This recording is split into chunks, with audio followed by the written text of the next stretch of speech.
Remember that your heroes are human. They're just doing really important, simple things consistently every time.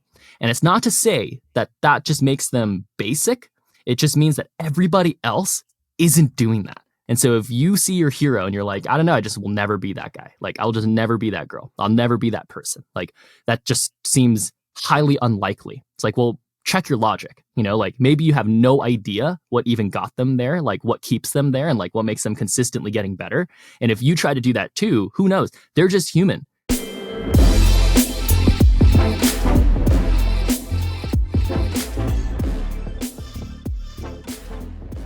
Welcome to the Testpiece podcast.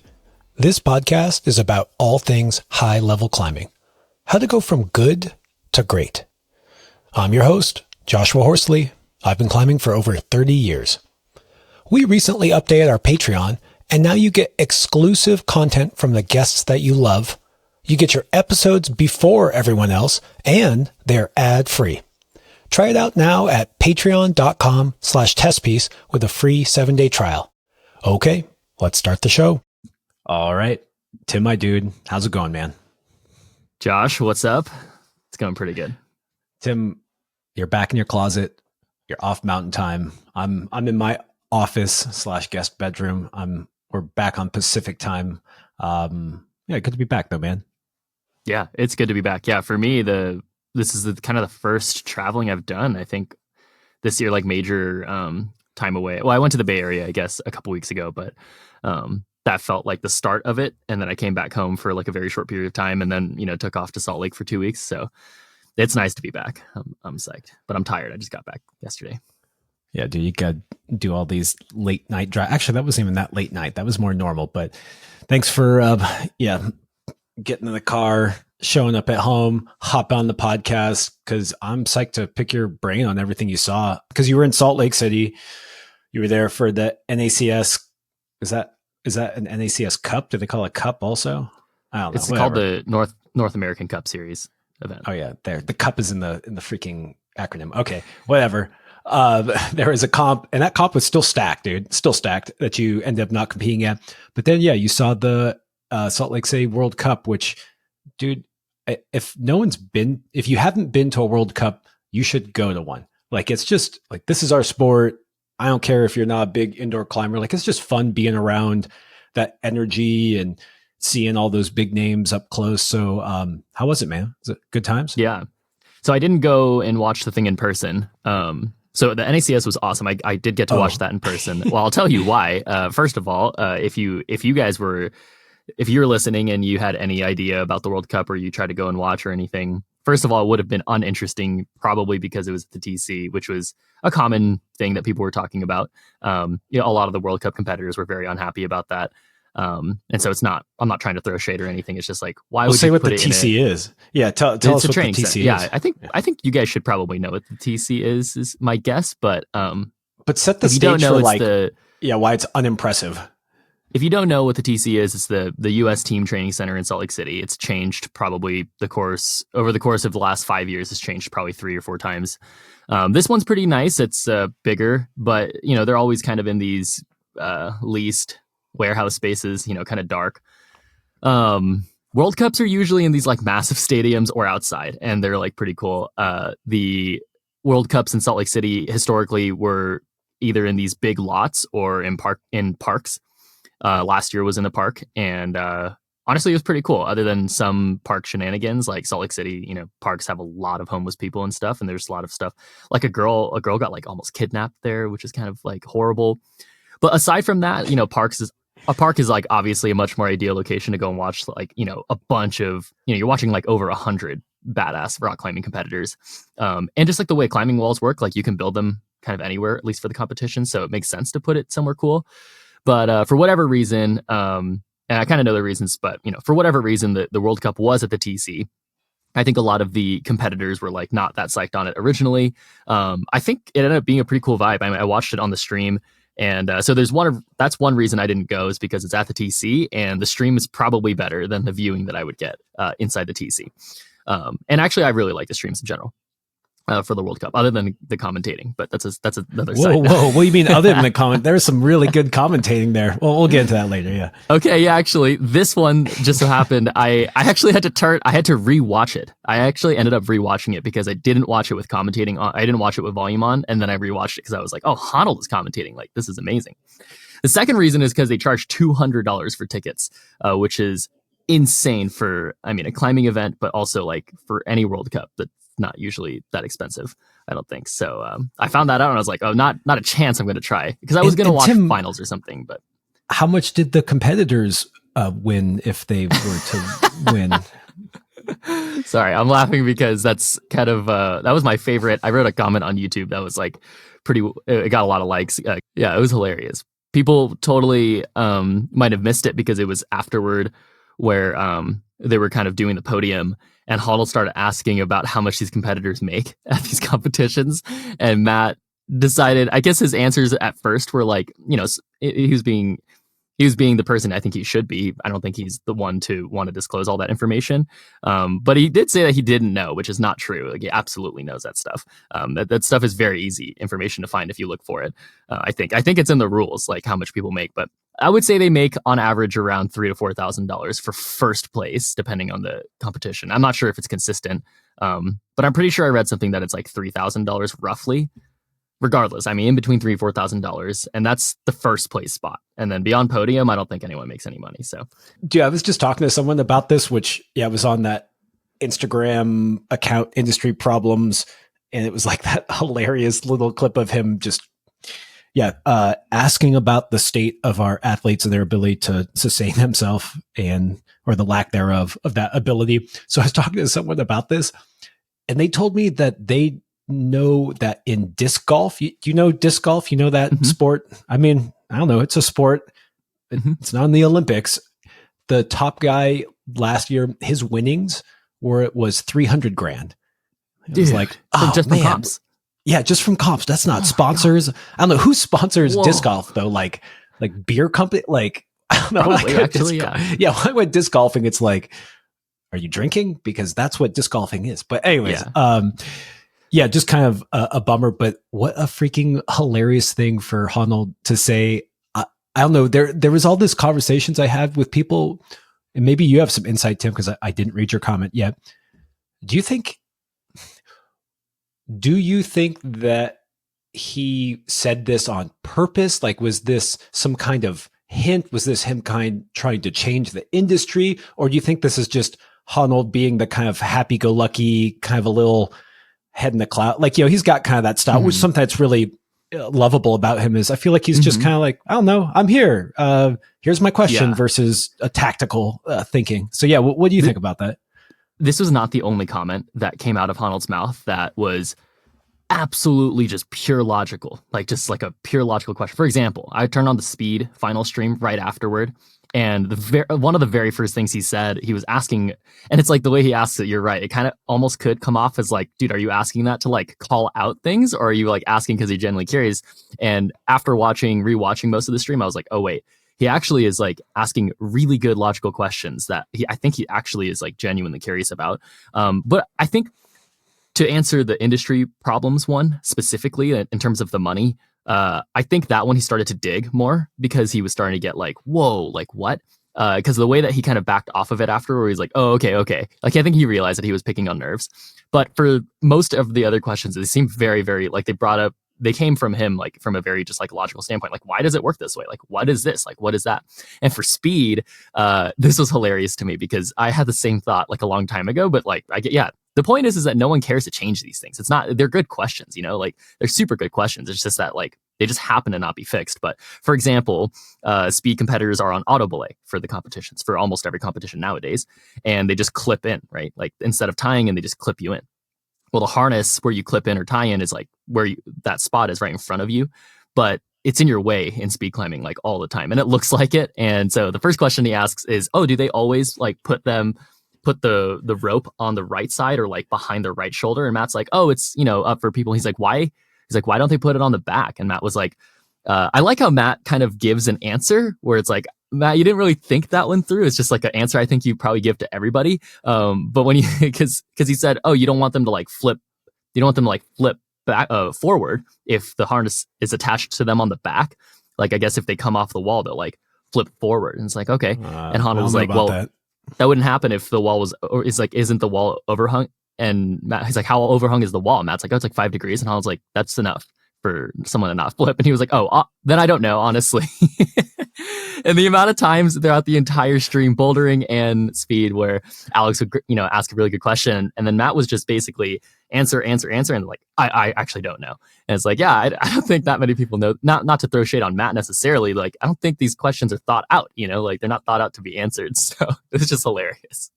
I mean, that's Honnold coming in and just asking a question as if he was 5 years old. Just, what if you just put it on the back? But then Honnold, we've talked about this before. Sometimes people say Honnold is overrated. They're like, oh, he's not that good. He just, does dangerous stuff.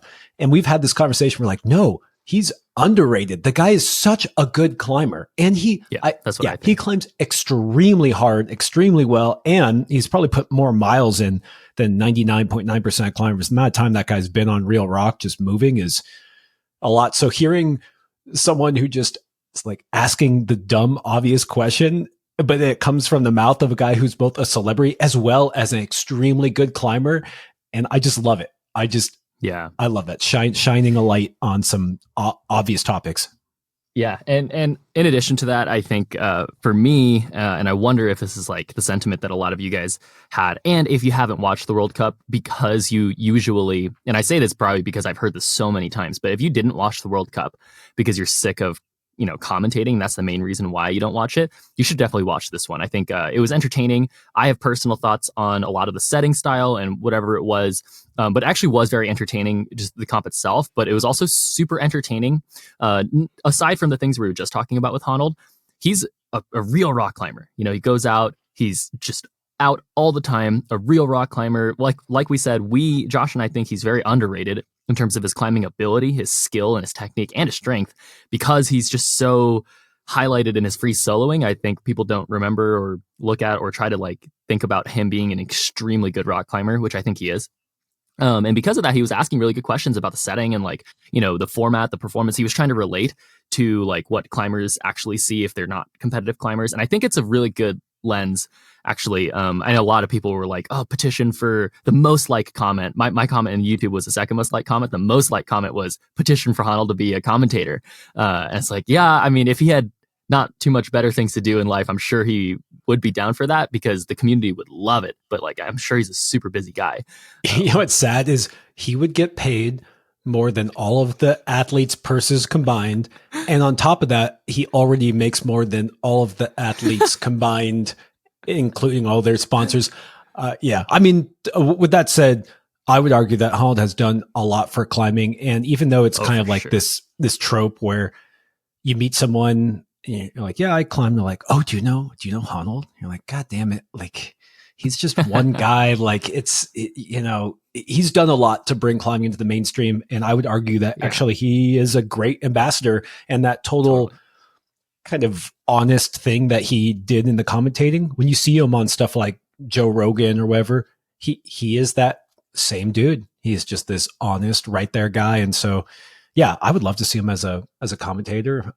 But yeah, Tim, I gotta tell you, I keep teasing this because I know it's not public yet, but for all those complaints about the IFSC style and the purses and everything, there's new stuff coming down the pipe, man. There is let's just say, I think that in the next 5 years, IFSC will not be the only game in town. And so, whatever we're kind of railing against, the whole community is railing against it a little bit too. And, I'm not going to say terrible things about the IFC. We can poke fun at them and of course, like they're the only game in town, so we can kind of make fun of them. But I'm excited to see what's coming down the pipeline. There's going to be more fun stuff to watch as a spectator and for pros to compete in. Totally.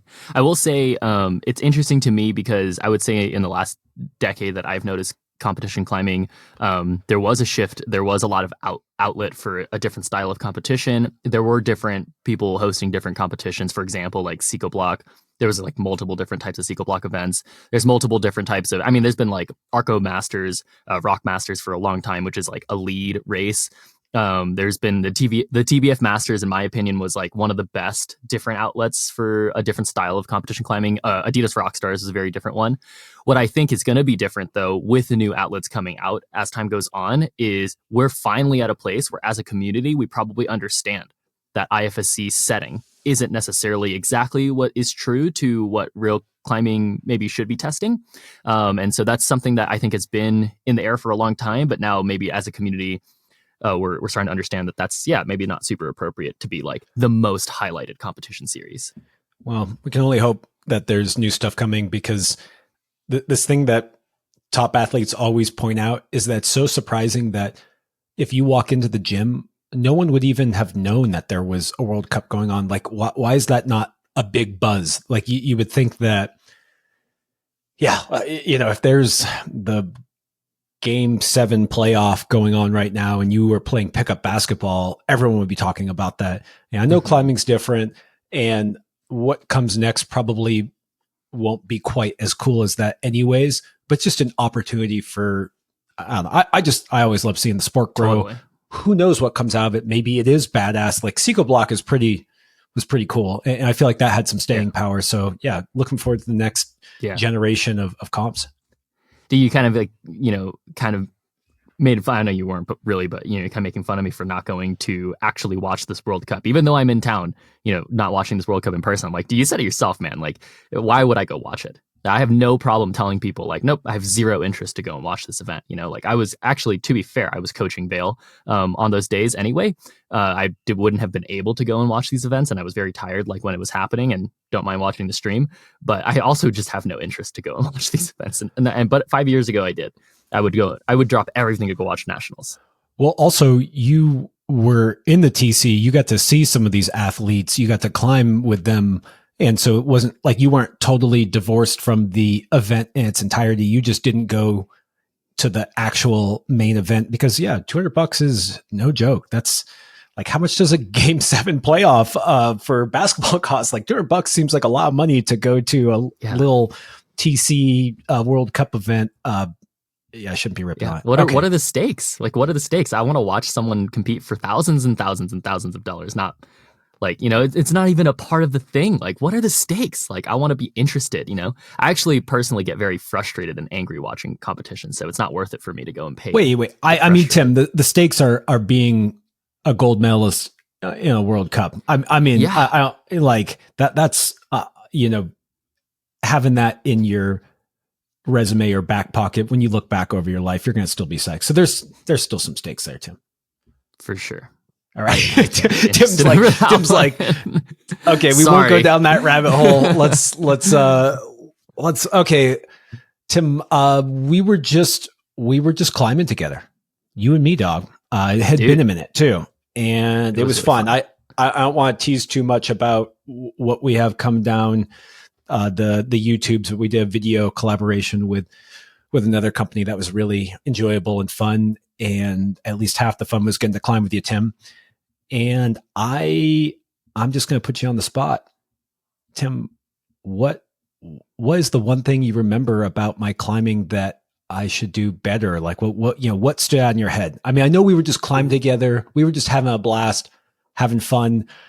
And so I'm not so sure you had your coach hat on, but is there anything that you remember that you're like, damn, Josh really sucked at that? Something like that. Yes, of course. No, that's actually a really hard question because not to just toot your horn, but it actually surprised me in the opposite way. Josh was in incredibly good shape. He seemed to have been, in my opinion, a very different climber than I had watched him previous years in a lot of the things that we had been talking about previously. Like a lot of the things that I've seen improvement in were just like subtle things that we try to talk about on the podcast, like just usage of mechanics, trust and reliance, creativity and beta, a positive mindset on the wall. Like all of it was there and better than me. And it gave me a lot of good insight into things that I should be coming back to practice on. It's hard, I think. Yeah. And this gave me a lot of insight as well for me personally in my journey back in climbing, because I've had 4 or 5 months essentially of like barely any climbing, if you have barely just maintenance of psych, honestly, like I haven't even thought about the physical maintenance of it, to be honest. Just the maintenance of psych, and that's just being vulnerable. But then to kind of take that, go to Salt Lake City after, or like, go back and forth, have some access to climbing, coming back here, having some more access to climbing, and like, having the time to push myself into it.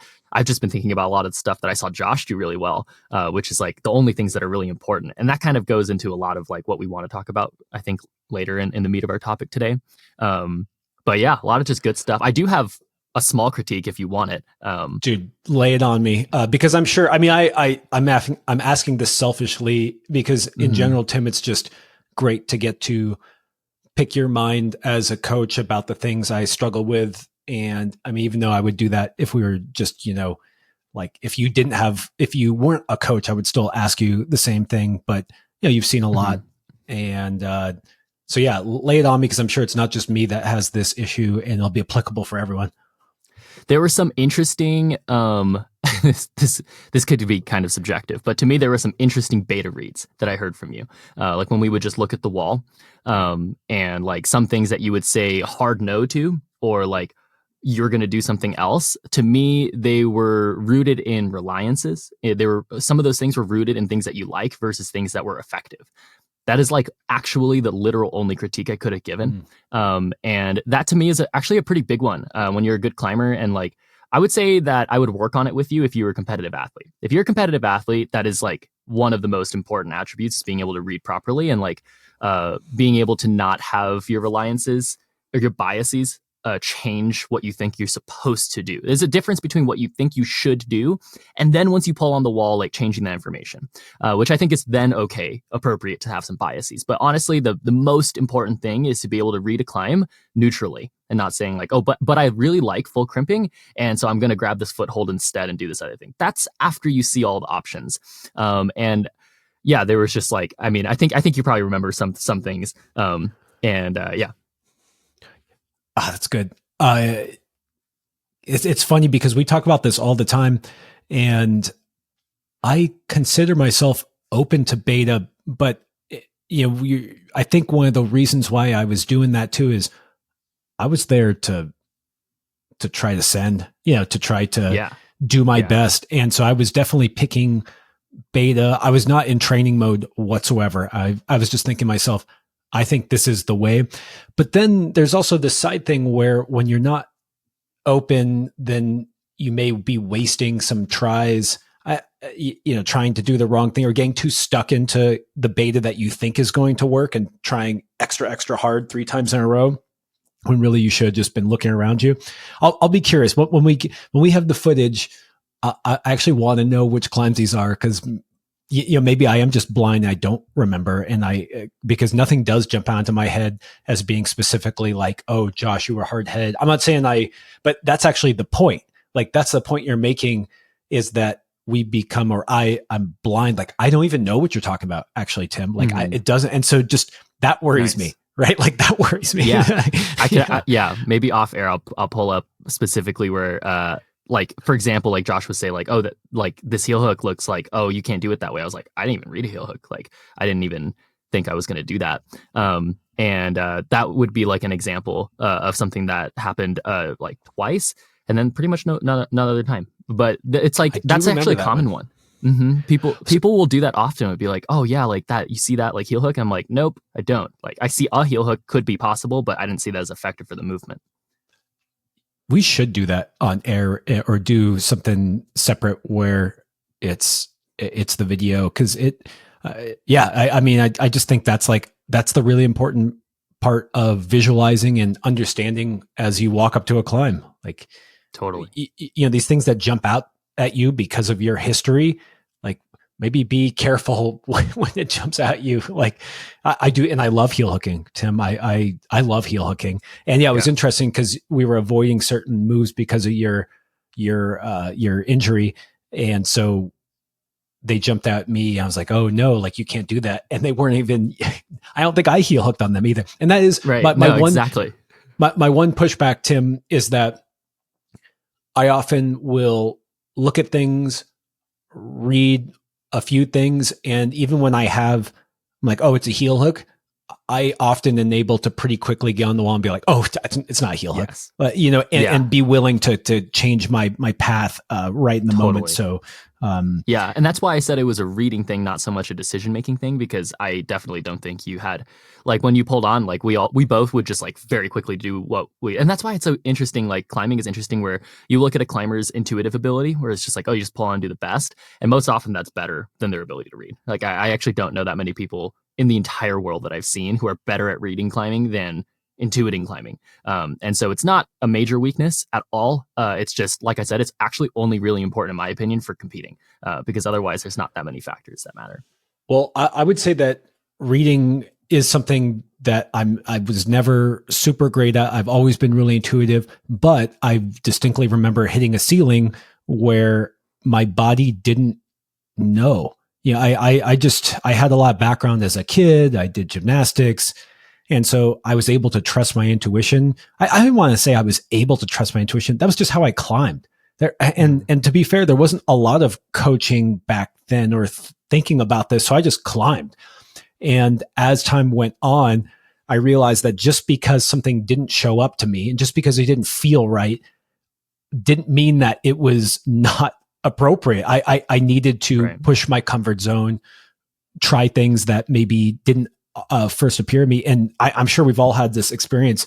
And it's a really interesting experience where someone tells you the beta, you get on there, it feels awful, and then you do the move. And you're like, oh shit, well, what do I know?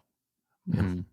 Yeah, no, I think it's this part of climbing for me is like actually one of the most interesting. And I've been like forced in my entire climbing life, pretty much since I started. From my first couple of months, I got straight into competitions. By choice, I was offered it and I was like, yes, like I wanted, this sport is awesome already. Like, of course I want to compete. And I learned right away that competing was kind of about like your first couple tries. And, your first couple tries, basically, like for me, because I think it was so much, there was only a couple competitions I could do a year, and they were very, very important to me for lots of different reasons. And to go to an event, have your best try and not be good enough, usually because of read. Actually, it was because of read, where like you told yourself you're going to do something, you felt it in the moment, you probably made some adjustments and it didn't work out your way. And you do that process over and over and over again, and usually disappoint yourself. Usually you quote unquote fail. And then you're like, why? Like, what is it in me that always picks the wrong thing or sees something a little bit too late, or I react to it and I pick the wrong decision? Like literally for me, it was almost always those things. And still to this day, if I'll coach a younger competitive athlete, they do the same thing. And so I had to teach myself and teach others, like, how do you read properly, right? And it's like your ability to understand what your body's actually going to do and actually going to feel in those moments, and then tell yourself that over and over again, and have knowledge of climbing holds, friction, positions, being tired, like being excited, knowing those things, anticipating it, and then making a plan. That is super, super, super, super difficult. So I just wanted to kind of like say, like, kind of protect the critique. Is like, dude, that is a very, very, very difficult thing to do. And I don't even think it's that important, but I've been through it, a bunch of times. And for me, it was very important. And at a certain point, yeah, I got really comfortable. And still to this day, I could tell you very comfortably that I could not tell myself, like, all right, Tim, this is exactly what you're going to do. This is exactly what you're going to feel like at this moment. And the decision's going to make. I just try to do that. And every time you try to do that, you learn more and more about yourself. And that's what makes climbing for me very fun. Yeah, I think reading is super. I actually do think it's super important. And I don't know, I'm taking that critique to heart, because you've seen me do these little videos on the moonboard where I'm going to try a flash and I say like 3 different ways I think I can do it. And I am still stunned, especially on the moonboard where there's really not that. I mean, there may be literally 3 handholds on the wall. Let's say 4 handholds. Just there's not that many ways something could happen. And then I will still completely miss an option. And dude, I've been doing it for a minute. So it's something that I'll take to heart. And it makes me think of did you see the Ondra video where he went to some crag in France, some random amazing European limestone crag, which is just what Europe is like. And he was like, oh, I want to do some on-sighting. And so he tried to on-site all the hard routes there, and big surprise, he did. He on-sighted basically everything. One of the ones that was the craziest was that he warmed up by on-sighting a 14A. Like and he was like, oh, I got pretty pumped. He's like, I didn't mean to get so pumped. I don't like getting so pumped during my warm up. I was just like thinking to myself, yeah, that's rough, dude. Poor guy. And I've seen some people warm up on some hard stuff, but on-site 14A warm up is quite a feat. But it consistently blows my mind seeing top route climbers on-sighting at very difficult levels and doing it so well, especially on rock.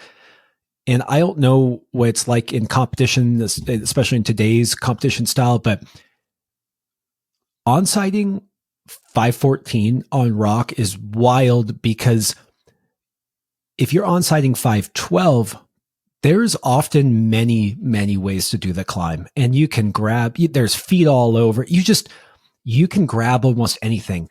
When you start dealing in the 514s, well, actually, I've only climbed on like one 514, so I shouldn't say, but even like in 13s, there's often just one or two sequences that actually work, and the ability to read it and commit and execute just blows my mind. Even if we're talking like, oh, it's just like a V8. Yeah, but like if you're blind on the V8 and you're pumped and there's only one way to do it, like I just don't understand how he pulls that off. It's really impressive. Yeah, performance is really interesting in climbing, where like when we're talking about this kind of more the more physical things that are important, like the right beta and the endurance aspect, like that alone, to be able to on-site climb that difficulty is already pretty insane. But then to not get affected mentally when things kind of go wrong, like with lead climbing, especially on-sites, is a compilation of your errors, right? Not affecting you. What you're capable of is what you're capable of. If you're capable of climbing a 15D or whatever, like your on-sighting ability is technically 15D, right? It is. But the reason why you wouldn't do that is because of a compilation of errors, right? And then how those errors affect you and then change the quality of the next decisions that you're going to make. And chances are, by the time you get towards the top of something, you're going to make way more errors than you did at the start of it, right? And so when you see someone like Ondra on site, it's like, how does a guy not make that many errors? And if he makes an error, how does it not affect him? You know, because like everybody who's tried to on-site something difficult, is like you just start getting tired, but not physically, mentally. You start getting tired mentally. I've only flashed or I haven't even tried to on-site that many routes. Like I actually have never even tried to on-site that many routes for whatever reason. I think, I haven't been to many outdoor crags, and usually when I go, I try to hop on classics, and then, people give me beta and spray. And I went to Lander 2 years ago with the BD team, and I happened to flash my first 514, first and only. And it was so hard. Like it was super impressive to this entire like BD athlete team. Like I'm just trying to tell you for the context of how impressive like on-sighting 514 and plus is. Like most of them were extremely shocked. They were like, whoa, like we don't even see 14 flashes all the time. And I was shocked. I was like, I did not expect to do that. Like that was like second to last route of the day. Like we were I was just going to pull on to like feel the move so I could try this climb again when I came back. And I barely did it, like I barely flashed this thing. But in all reality, it's like a long V10. Like it's kind of what the route was. And I was like, dude, could you imagine? I literally remember talking about after, like, can you imagine some like on-sighting something like that? Like the amount of perfect beta you kind of needed. I had such a good spray. Like this route was crazy, where it's like 45 feet tall. Most of the business is in like the first 30 feet. And there's a rock behind it, Rodeo Free Europe in Lander. And you can walk basically like at the same height as all the moves. So you can see all the holds, you can see all the feet. Like when you can't see all that stuff, man, like I just can't reiterate this enough. It changes your mental game so much to like not know exactly what to do and like not feel good on it. Yeah. Flashing and on-sighting are a big difference. And by the way, on-sighting's fun, dude. You gotta it's book that ticket to Europe Limestone. Just I haven't done much projecting on lead, but I have done quite a bit of on-sighting, just cruising to some random place and just holiday living of just climbing as much as you can. And having that spray down. I was in Turkey at this place called Chitibi, and I had a guy spray me down. It was Walker Emerson. Oh, I think we've talked about the best. One of the best spray, but it's a cliff. By the way, everyone listening, Chitibi in Turkey, one of the coolest clips ever. And there's an awesome Petzl rock trip video on it, but it's a massive blue limestone wall, slightly overhanging. And there's a rock that comes up just like what you're talking about all the way. And Walker's just sitting on the top, like talking to me. He was only, 15 feet away or 20 feet away. And it's just so funny hearing that, like, okay, put your toe there. No, just 2 inches to the right. Yeah, you see that? Okay, now rock over. And I was just like, we always talk about how a coach can't marionette you, that you're on your own. Walker marionetted me. He was this thing, dude, by the way, just shout out on James Caro wedding present. Actually, because we were talking about James Pearson last time, this was an FA of his, James Caro. Oh, cool. His wife was Caro. Anyways, I'll link a picture in the notes because it is one of the most beautiful climbs I think I've ever been on in my life. It's just perfect 2-foot tugging. Amazing. Tim, I was asking you about critiques of me on the board climbing, and now we're climbing. We're in Turkey. We're in Turkey, getting Walker yelling at us. I want to. So I actually something I do want to ask you more about is, like, you kind of alluded to this. You said seeing me climbing, and thank you for tooting my horn that I climbed well. I told you I tried really hard, and I prepared for it. But also, I just wanted to share what I saw in you that is. I don't have critiques, man. I'm sorry. I didn't really think that way. Just, it wasn't in my head, but I just saw this thing that I always forget about in high level athletes, where you do a move. Like, I remember you stick in the sloper and the cut was heinous. And I just saw your face, and it's that you see someone swing out and they keep kind of scorpioning, or they call it collision fracturing. Thanks, Nathaniel Coleman. Collision fracturing. But there's that extra little 3 degrees on the swing that goes a little bit further. You start chicken winging, and you have to really hold on. And I just remember seeing your face, and I was like, oh, Tim's fucking trying hard. This is hard. Like, just bringing it out, like, there it is. And it's just this reminder. We've done whole podcasts on this.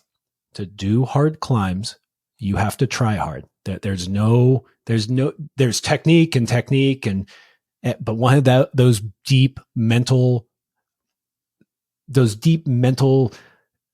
frames that you must have is that you really have to give it your all. And I just remember seeing that and being like, all right, there it is.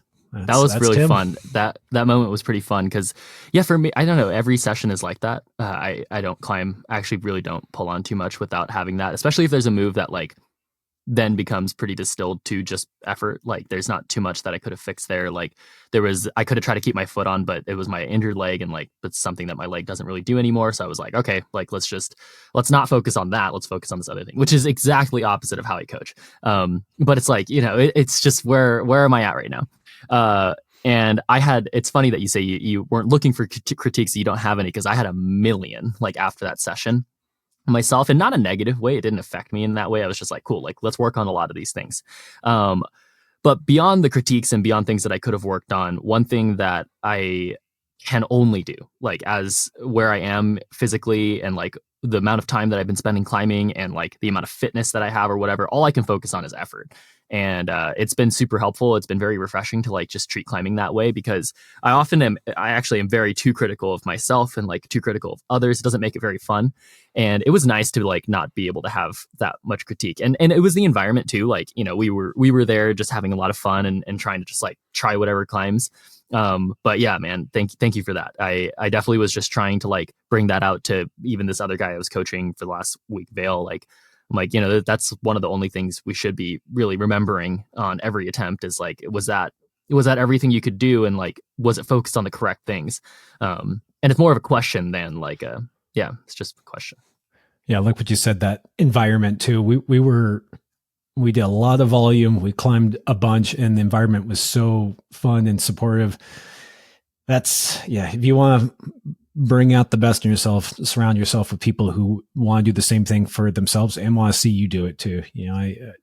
I told you, Tim, I wanted to be in the mix, trying to climb as hard as you did or beat you on things. And I say this, like, people might hear that and think, like, oh, like, aren't you and Tim buddies? It's like, exactly. Yeah, Exactly. That's like the best part. So good stuff. I got to tell you, I was a little beat up from, I didn't hurt myself or anything. I was just like, oh, I put out for it. I was like, okay, I'm tired now. So I'm switching gears, and that's my pro tip is I knew we had this date that we were going to climb a lot together and try to climb hard. And I was feeling kind of beat up for the couple of weeks before as well. So I said I was just feeling beat up after, of course, because we did a lot of volume. It was no joke. But I was feeling kind of beat up the couple of weeks before. And I was so tempted to keep on pushing. And then I probably would have gotten hurt, or I wouldn't have showed up at peak physical performance. And I deloaded. It's this classic thing. It's overreach, kind of overtrain, and then let your body build back up so that you do a super compensation, right? It's like if you're 100% baseline, if you keep beating yourself down and now you're at 92%, your body comes back and gives you 102% because it's repairing. It's, that's how training works, just that simple. And so I did it, man. I was tired for a few weeks and I just kept cutting volume because I'd show up for a session.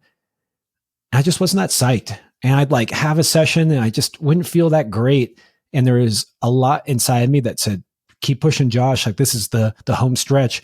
But then the other voice was, all you could do right now is get hurt. Like, you're not going to get stronger in a week. You could get hurt though, but you're not going to get stronger. And so I took that to heart. I mean, I've known this for a while, but it's just always remembering these lessons over and over again. So I pulled back, and the week before, Tim, I climbed maybe like 3 times, but they were mellow, dude. They were just, I like warmed up 3 times. Dude, I got basically wrecked right before I went because I just happened to go to Salt Lake City. And not to say that I don't think my climbing was like that affected, other than like my skin hurt so bad like when we started. And it was the first time I pulled on a board this entire year. And so that's just like the most aggressive type of climbing. And so I had that kind of opposite experience. But because of that, I definitely want to like anchor your point down. But yeah, man, I showed up to Salt Lake City, I think 3 days before that or 4 days before that. And I had 2 sessions. I had a session at BP for like 4 hours. And I thought I was going like chill on the body, but it just didn't end up that way. Afterward, I was like, wait, I am wrecked for this session. I'm screwed. And so my entire climbing life has been like that, where I have these events that have saved dates. And they're usually pretty important for me for whatever reason. And to treat your climbing and training in accordance to that. So I've had probably 50-50 of them that go well and 50-50 of them that don't go well. And usually what doesn't go well is like an improper deload, or like a bad case of decision making the whole week beforehand, like having 3 quote unquote chiller sessions, but we know that they weren't chiller. And that's I'm just going to I have a different pro tip later, but that's a really good pro tip to have, is like pick some important events. Like, this was a video that we shot where we're just going to go and climb on a board, but it was important to you. And it was important that you showed up in this way. And so like maybe the event itself wasn't that important in all actuality, but to you, it was very important. And you treated your climbing according to that. And I think that's really, really important for climbers to like understand at least what it takes to deload. I don't think you have to live your whole year like that, but it gives you so much insight. Yeah. The big joke is you guys were like, oh, dude, Josh, you kept up. It's great, dude. Looked strong. I said, dude, I've been training for like 3 months for this. And I showed up to be the best I could. Tim flies in, doesn't sleep, skin is wrecked. And it's just like another day. I mean, I think I took it seriously, and I'm happy I did it. It actually, one of the reasons to have these scheduled things, whether they're trips or whatever it is because otherwise I wouldn't have been climbing hard the last 3 months. I would have been kind of, listless. And so, having this on the calendar forced me to overreach. And then deloading is something that I've done more often in these little micro things where, hey, this Saturday I'm going to the cliff, or I'm going to see this boulder. I'm going to make sure that I have 2 days that are like really mellow before I'm going to take my rest. But I don't think I ever have really done a good job where I know I have a big, maybe it's like a week or maybe it's like a month-long trip. I don't know. I usually didn't deload for those because I mean, for one thing, I was your age, I'm 25 and like 2 days off. I'm like, well, dude, I'm going to be on a plane for a day. So I'll be fresh when I show up, which is not how it actually works. But I think that one of the things that it showed me also is that you can train hard and you will get some signals like, hey, you're pushing hard and you're tired. And so so basically what I did is I went through these 3 phases. I went hard and then I was tired, actually tired, not just like, oh, I need a good night's sleep. And then I had a good performance day. And I think the more you do that on a little bit broader of a time scale than 3 days, the more you get this indication of, okay, this is what it feels like to be, I say overtrained, but that makes it, overtrained sounds bad. But overtrained is something you need to do. You need to stretch yourself. So I felt that overtraining, and now I have a little signpost in my head like, oh, I know what this is like. Oh yeah, you need some rest, dude. And I rested for a while and I had a good day. And so just kind of, having those little signposts in your head, like, will help me in the future when I set up for a big trip or something. Yeah. No, it is super, super cool. And I will say, because not to say that this is not good advice, because it absolutely is, but not everybody should train like this all the time is something that I definitely want to say, because for a lot of people, skill development is probably more important. Just sheer volume is probably more important. But for Josh, I just really want to clean this up and say, like, for Josh to train in this specific way for a specific thing, with as much skill that he has developed over his years of climbing, it seemed to work really, really well for him. Like, the guy out-climbed me on almost everything that day, and it was pretty sick to watch. And not only out-climbed me, but looked physically like more capable of just like feeling fresh, more physically capable of like holding any position. Like, I think I tried really hard, and I think that is where I am very good there. But man, I was feeling like I had to keep up with this guy the entire time, and I'm sure that made me feel pretty good. That was really, really fun. plus one for the old guys. All I had to do was dedicate 3 months to it. Quick break while I tell you about today's sponsor. Thank you to all the patrons who help make this show possible. Join them so you can get episodes early before anyone else, and those episodes are ad-free. As a patron, you also get to submit questions for upcoming guests. The answers to those questions are only available to patrons. Follow the link in the show notes to join now. You also get access to a private Discord where you'll find me and other people who want to go from good to great. Okay, back to the pod. There's something you said there that I want to highlight, is that I just talked about overreaching, deloading, then performing. And you said this isn't for everyone. And I want to double down on that statement, because something that I think is a misnomer around overtraining and people talking about overtraining is when you're new to climbing. And by new, it could be 5 years, 3 to 5 years. I think that there's a lot of people who can't overtrain. They're not, I hate to use the word good enough, because, well, you're talking about skill development. So if you don't have good enough skills at climbing, it's hard for you to dig yourself into a deep physical rut. And the reason why I say that is that in a microcosm of, say, the squat, a really simple movement, if you are really technically proficient at the squat and you can squat, a lot, you're a competitive squatter, you can squat a lot.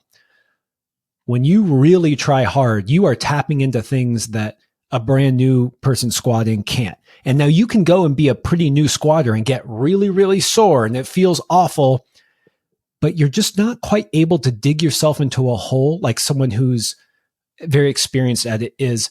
The only caveat I have there when it comes to newish climbers, Tim, I'm sure you've seen this a million times, is people get finger injuries around the 2 to 3 year mark unbelievably reliably.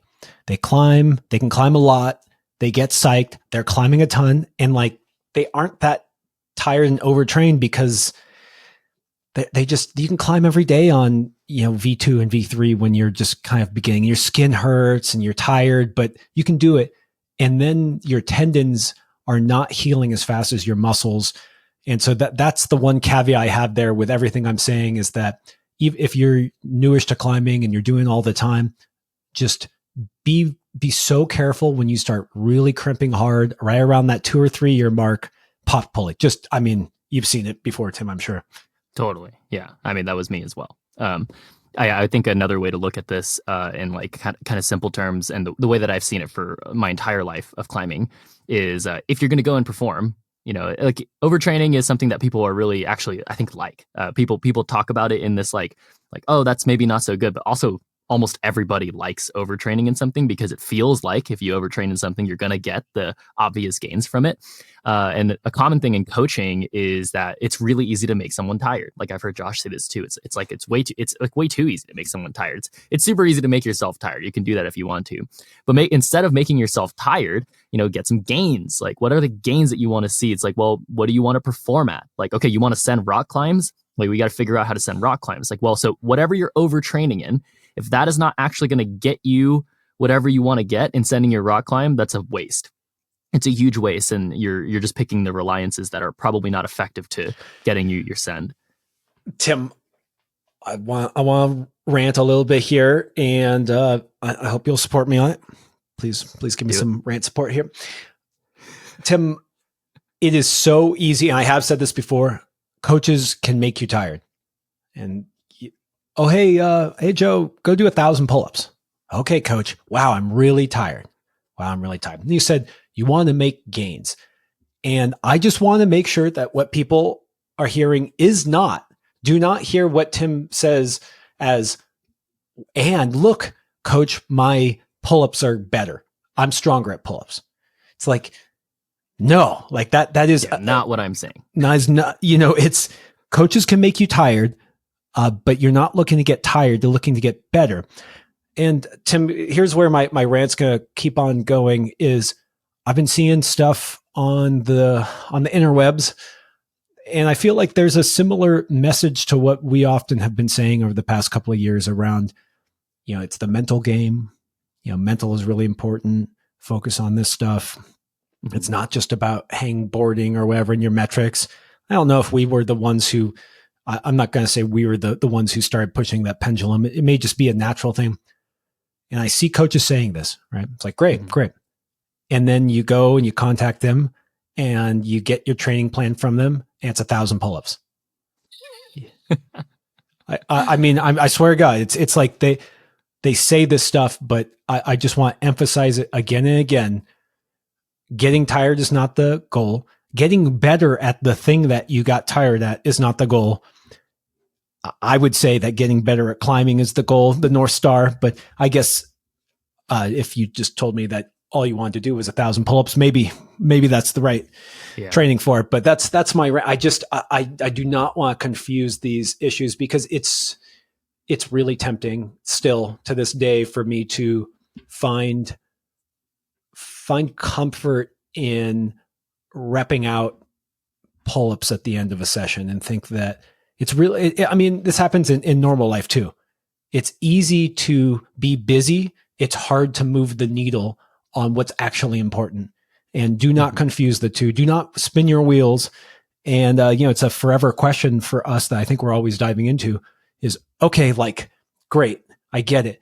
But where do I put my efforts to move the needle? And it's not simple. And that's why we're here, because it's not simple. Yeah. And that's, I think, the most complex part about that. And just to like validate your rant, like, yeah, I've been screaming at the ocean for a really long time about this stuff. But just to also validate if you're listening, like, yeah, what then what? Like, what am I supposed to do? Like, Tim, I've seen Tim do pull-ups. Like, Tim can do tons of pull-ups. Like, he's so strong. Like, it's like, yeah, but that's not what I find important. Like, I just do those things because I acknowledge that there are important factors about them, but I don't believe in them. Like, I don't believe that the pull-ups amount to the specific quote unquote gains that I think are effective to sending. Like, I don't use pull-ups, push-ups, bench press, or any of that stuff to, draw a line from, oh, those gains are going to amount to other things. I've done too much training and too much work and then lost an event. I've done too much of all that stuff, all sorts of training, even way more complex than that, way more technical than that, and still lost an event. My job as an athlete, in my opinion, is to find the answers. And actually, it's how I coach younger athletes is like, your job is not to, prove anything to anybody to go and win a comp. No, it's for you to study your sport, find the answers as to what you're going to need to do to get better at it, right? Because that's really difficult. And then train. Like for me, training is a given. The training is just a given. Just do it. You don't have to do it, but it probably will just help you to do it. We can't use those metrics and those answers, those gains, to then tie it to that end result that you want to have. That doesn't work that way. I've never seen it work that way. Well, I've seen it work that way on accident. And that's also what's confusing, is that some people do gain gains, right? Metric gains, and then send their project. And that's just the classic example of using results to then change your plan or, to direct your process based on the result. Is that we never, ever, ever use result in that way. It just happens to be a result. I think it's a Warren Buffett quote. I don't even know if you know who Warren Buffett is, Tim, but That's okay. Some famous investor. And I think I'm going to attribute this to him, and that's fine if it's someone else. He said the worst thing that can happen to a budding investment professional is that they get rewarded for the wrong thing on their first trade. So they make a trade for a bad reason, and then it goes up 10x. They go, oh, I know what I'm doing. And it's so, yeah. And this is part of my rant around weightlifting, and this love of weightlifting is, I love weightlifting. But if you tell me that your squat going up made you climb harder, then the reason why it may be the case is if you are so physically detrained that a squat helps your climbing, well then, yeah, maybe training is a really important part of your repertoire of things to get you better at our sport. But as like a athlete, I guess also, Tim, we're not so interested in telling people how to go from V1 to V3. Right. That's not. Sorry, go ahead. Go for it. What you just said for the squat, like if the squat happens to be a large empty spot for you physically, and then that makes things, better for you in climbing, that's a good thing to do. But it's that thing that you just said. It's actually that process of saying, if this helps this, then it's something good to do. That is where people make the mistake. Using results is fine, I think, but to rely on that, right? Let's just say you go and this is the common one. I've heard the Warren Buffett one before, but for me, the most common one that I hear is actually in gambling. Like maybe it's because I live in Vegas or something, but the worst thing that can happen to someone who's into gambling is to win on their first bet, right? That's by far the worst thing to do. That's absolutely because you have no idea what's going to happen.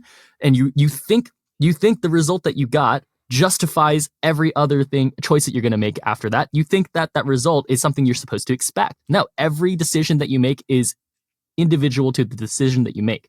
So you can sometimes use the result to be like, oh, interesting. Like that's how often you might win, like in this game. Like that's how often you might lose in this game. So for example, if you use the squat to say like, oh, interesting. This time I did squatting for 2 weeks and it felt easier in this exact way, in this type of movement. And I liked that. You can't say like, oh, I squatted. Squatting is good for climbing. Like I got better at squatting. I set my project. Squatting is good for climbing. That's what I hear too much. I hear this over-reliance and oversimplification of results to say that this grants me something. I don't like that. What I like to hear is, okay, saw a result. It was interesting that it had factors that changed how I did something, right? That's research. If you really want to get better at something, you have to research. You have to experiment. You cannot say, this means this, so I must do this. It's like, it's just so like one note, it's so simple. And so that's why the rant for me is like, it's very strong. I've been thinking and talk about this for years at this point. I also want to say again, I actually really, really like weightlifting, and I'm not super anti-weightlifting. Yeah, but me too. Me and Tim are looking at just what it takes to get better. And it is not a foregone conclusion that squatting more will make you better at climbing. Period. That is not a foregone conclusion. It could. And what I see, Tim, that just blows my mind is the mental gymnastics people go through when they focus on weightlifting. Often they bulk up too. They put on 15, 20 pounds.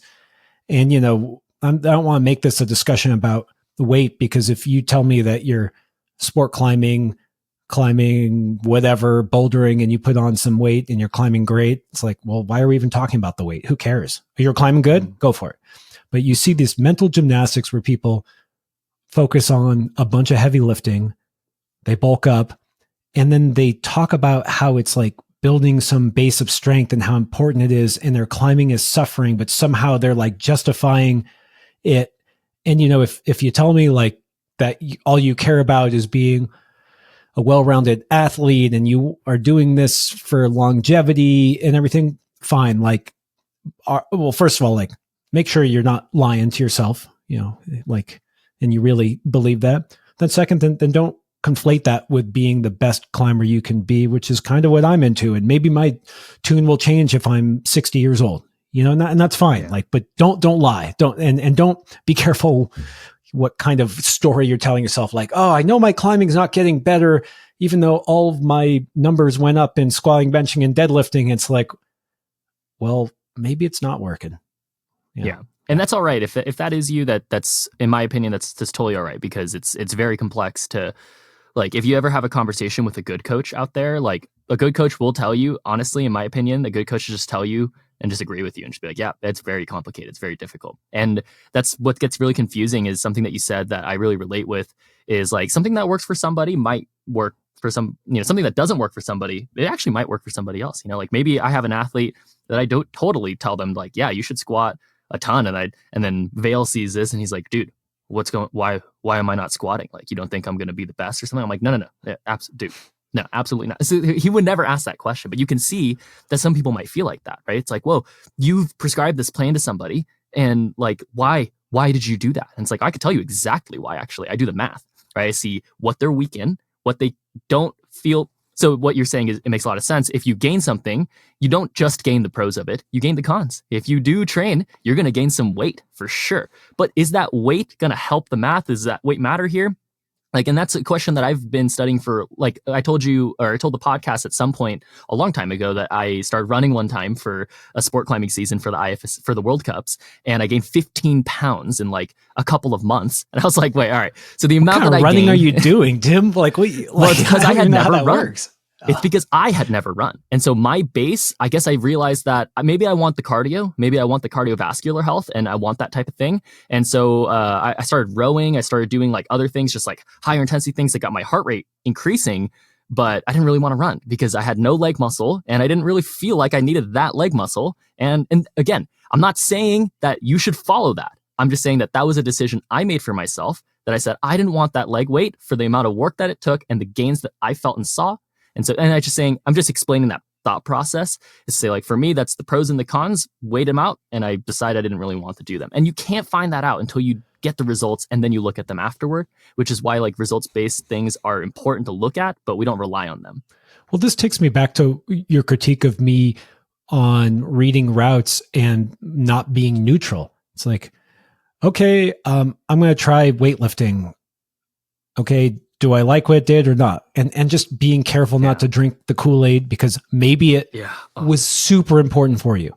Maybe it was. Maybe it wasn't. Maybe it hurt you. But just be honest. And something you said, and I just want to nip this comment in the bud, because it's something that really irks me, is people will say, you don't have to gain weight from weightlifting. You gain weight by eating more food.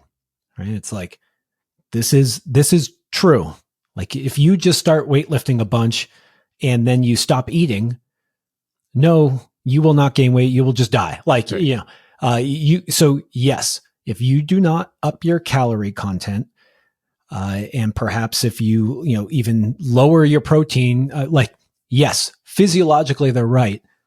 But the reason why it's such ridiculous advice is, I as a weightlifter, as someone who has done powerlifting and really enjoys it, you get hungry because you've done damage to your muscles. You've stressed yourself, and what your muscles are aching for is nutrients so that they can grow bigger. It's hypertrophy. It's that same thing I was just talking about with training. Bring yourself down from 100%, and then your body tries to go to 101%. And it's the worst advice ever to someone to say, hey, go weightlift a bunch, don't eat more, and everything's okay. It's like the people who say this often in the same sentence, they will critique the whole the whole thing in climbing where we have issues with eating disorders and that weight isn't everything. And so I agree. I do not encourage people to starve themselves and focus on weight loss, and that you do need to fuel training and you do need to fuel training for adaptions. But then you can't go and say, now go weightlift, and if you gain muscle, it's your fault because you ate more food. It's like that. It just doesn't logically connect. So I just wanted to nip that comment in the bud, because I can't stand when people say go weightlift and it's your fault for gaining weight because you ate more food. Mm. It's the worst advice ever to have someone put a massive stressor on their body and then tell them to not eat more. They're just going to get injured or be unhappy, or well, I don't know. Just yeah. Anyways, rants on rants. Okay. Tim, can we put a pin in that and keep on moving forward? Didn't see that coming when I was doing my little notes for today, Tim, but that's how we do. Okay. Few announcements here, really quick announcements. Classroom number 11. Oh, Tim, classroom number 11 and 12 coming up, because Tim has taken the reins for the classroom. Tim says, you know what? Classrooms are so fun. I'm going to do more of them. And part of this is because we get tons of notes from people who are, well, actually a lot of them are international, and they say, hey, thanks for putting that at a time where it's the middle of the night. I'm not going to make it. And so Tim is adding, he has 2 classrooms scheduled. There's one on Saturday, the 18th at noon Pacific Standard Time, and a more classic one at our normal time on Wednesday, the 22nd at 7 p.m. also Pacific Standard Time. So hopefully you guys can make one of those now that we're adding in another. Thank you, Tim, for pushing that forward and doing a time that's hopefully accessible to more people. But if you can't make either of those, we also have the recordings for our lower tier patrons. And so you should join us. You should ask Tim the questions. But if you can't, or if you don't want to, I don't know why you wouldn't want to, but if for some reason that's not in the cards, you can still get the recordings by being a lower tier patron. And we would love to have you there, but love for you to join the community in whatever capacity makes sense for you. Yeah. Just a couple of things on that announcement. Thanks, Josh, for sharing that for me. But I apologize for the late scheduling of the stuff. I would have loved to make it easy, but just on the road for the last couple of weeks.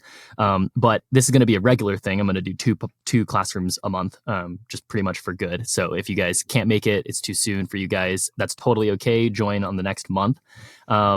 The Patreon will be the same as it kind of always is. So if you're already on the Patreon or you're currently a patron, then that will stay the same. But I'm going to change it to a personal one starting June. And just for transparency is because I would love to take these classrooms over. So Josh will still be there when he wants to be, when he can be. But I'm going to change kind of the formatting of the classrooms as well to be a little bit more back and forth, a little bit more involved. What we usually do is just answer the questions, but take it and turn it into, it's almost like a mini podcast. That's not what I want to do. I would love to have it actually be a classroom where we can maybe do some assessments with people and everyone can watch, or we can ask questions more back and forth and have conversation about it. And you guys can ask me, multiple questions at once. It's also just, again, to be transparent, it's a good way to support me. This is something that I am passionate about. It's something that I really like, but historically I've not been interested in doing it because I don't think it is worth my time. It for me never made money. And so if this is a good way to go back and forth, you guys support me, I support you guys. This is a really good deal for you guys. And it's fun. It's just a good environment. So get on there. Well, yeah. Well, Tim, you no longer coach people in general or even have AMAs. So if you want access to Tim, this is the only way. Tim, I will still join the classrooms, but I'm going to just bring a little glass of wine and just kind of sit back and nice. ask my own questions. Now, I do really enjoy them. I love the excitement you bring. And so, yeah, I like that you called out that you're going to be moving it to your Patreon. And I just am excited to see what you do with it. I think that I think we've done a good job with them thus far, but clearly there was a lot of people and excitement to be had that we weren't supporting. So I just appreciate you taking it that one next step further. And so I'll be there. I'm excited too. And our first one, the first kind of, what did we say? It's on the 18th. Okay. 18th at noon, Saturday, the 18th at noon, and see y'all there. Okay, Tim, do you want to do your pro tip before we go into the topic of the day? I did my topic of my day. Kind of the pro tip is like right after that, so I'll bring it up later. Ooh, okay, good. So Tim, as we mentioned, you were in Salt Lake City. You're watching the NACS and the World Cup. Well, you watched them on the live stream, but you also got to see all these athletes in person. I know you were at the TC, where the comp was held. You were doing a training camp with some of your athletes who had competed. You saw some of the stars of our sport, talked to them, climbed with them or around them. And you're a pro, Tim. You're a coach. You've competed at these World Cups. It may have been a minute since you've seen them. And so I just kind of want to know what you noticed about these top competitors. What stood out in those athletes? And I want you to name names. So, yeah, a couple of things there. So around May time every year for the last couple of years, Salt Lake has been like a crazy buzz. You go to any gym during this time near the World Cups, and it's just crazy. Actually, I'm surprised not more people just like go and hang out. Last year or the year before, there was like a lot of people that I had coached previously. They were like, "Oh, like you're like, what's up?" I'm like, "What are you doing here?" It's like, "We're just here for the World Cup." It's like, it's awesome energy. I think with the Olympics this year, there was quite a few less big names, just quite a few less competitors in town because of the timing for them to train. So like Yanya wasn't there. Like, a lot of pretty strong competitors maybe weren't there. Some of the, in my opinion, like the goated competitors were still there. And I got to watch them for the first time in person, which was awesome. But yeah, otherwise, like the energy was just crazy. Yeah, you go to the name gym, names, Tim. I want you to name. Yeah, I will. Who are those people? Okay. But going to the gyms, man, it's crazy. Like I had a training session with Vale. I went to Bouldering Project, and like I was gonna do a couple of rounds where I did like mock competition rounds.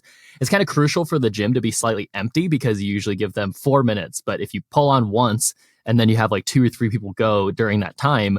And you're supposed to like, when you're sessioning, you're supposed to take like a couple minutes off, but not when you're competing. You don't have a couple minutes off. You're supposed to go rapid fire, or not necessarily rapid fire, but you only have 4 minutes to go. And when I tell you there was like probably 40 World Cup competitors in Bouldering Project sessioning like a couple days before the World Cup event, I was like, dude, this is insane. I was like, well, scratch this. Vale just like, let's just climb with these guys. Like, and my other guy I was coaching, Abram, was also there. And I was just like, guys, let's just try to do a round. But also like, if you see something cool, I really think that it's just better to have that energy shared, watch beta, like share the mind with these other competitors. And it was crazy. I mean, I think Slovenian team was there, like German team was there. There's a bunch of really strong athletes there during that session alone. Then the World Cup happened. I mean, I'm sure you guys watched the World Cup. I can assume that if you guys are listening to this.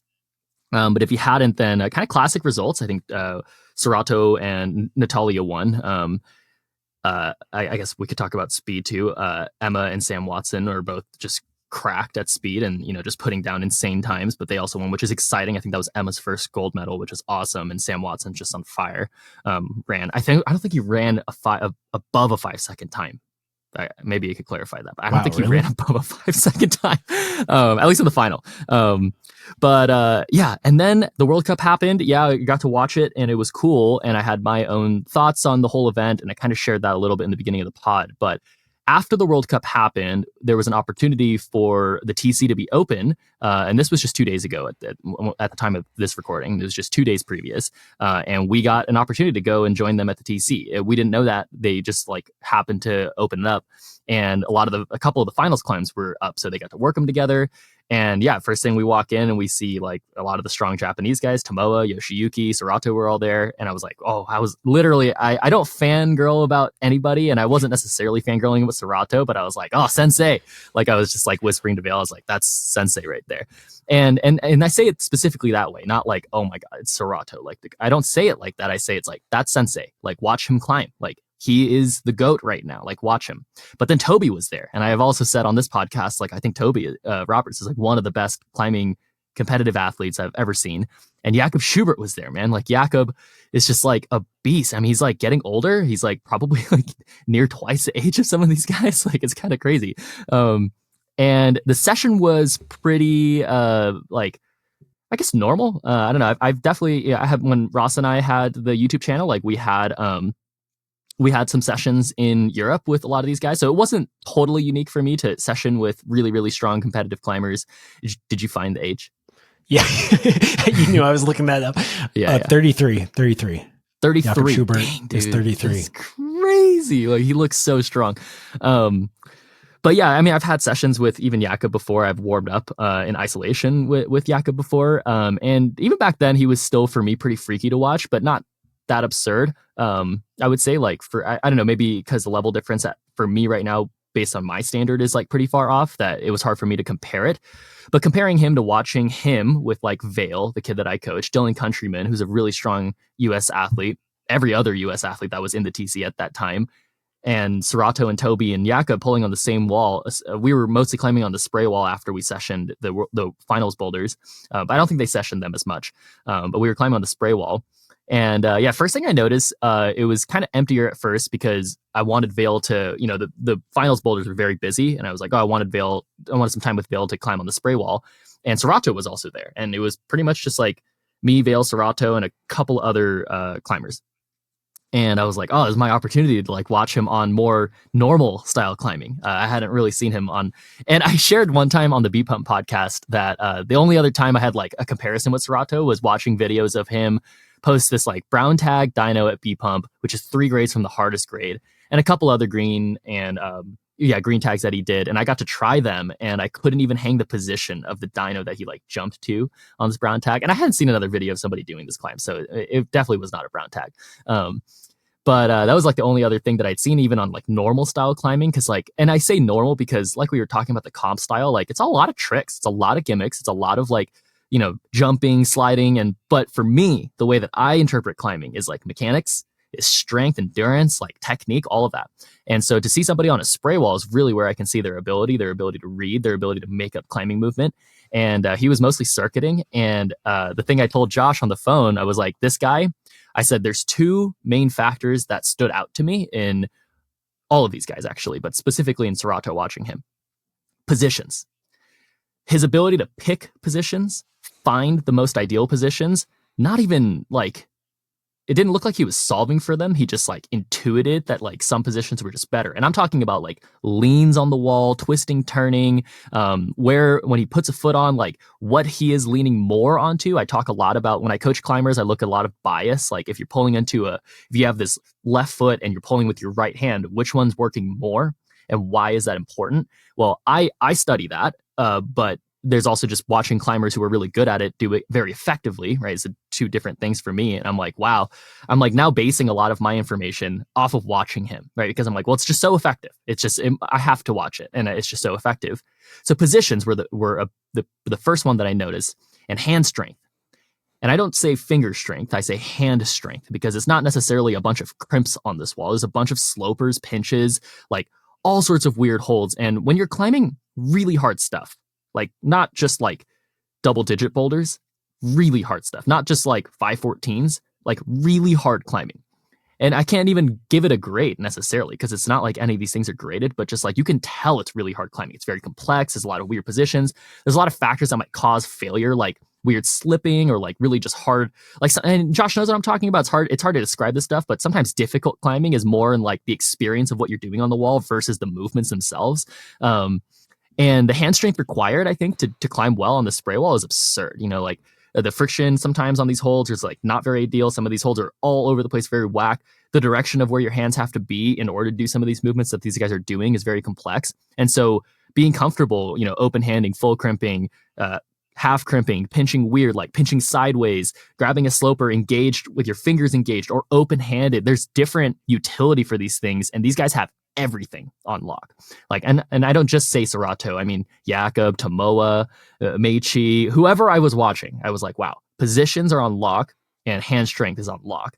And a secondary to that, I don't know if you want to take it from there. I don't want to stop you're just, I can just see your eyes glazing over as you're sitting on the spray wall watching Serato do his thing. But I really, the thing that struck me about this when we talked about it was positions hand strength, I think the reason why it really struck me is because what we typically say is power and finger strength.